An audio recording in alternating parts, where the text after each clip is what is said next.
CBS News chief legal correspondent Jan Crawford joins me now. Jan, what did the Supreme Court do today, and how big a deal was it in the context of the military bunker and ballroom at the White House?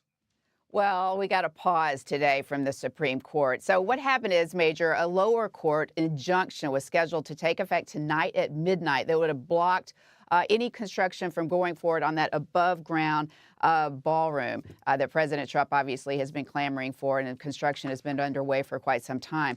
With that looming injunction to stop the construction, the Supreme Court stepped in and put a temporary pause on the Trump administration's appeal, just to give it more time to decide whether it's going to take up this case, whether it's going to rule for the Trump administration, or whether it's going to affirm the lower court ruling that went against Trump. The Trump administration had appealed this case to the Supreme Court, saying that if it didn't step in, the court would have to stop. The administration would have to stop this construction of the ballroom. So this is a really common procedural move that courts do when things are unfolding on a really quick kind of turn of events like this. And so the court today, in a very brief order by the Chief Justice John Roberts, who oversees matters that come from the D.C. area, said we're just going to take a little more time with this.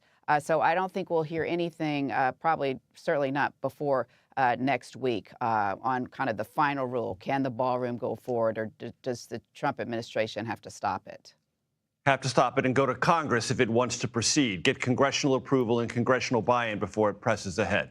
Jan Crawford, as always, thank you. Thank you so very much. I appreciate it.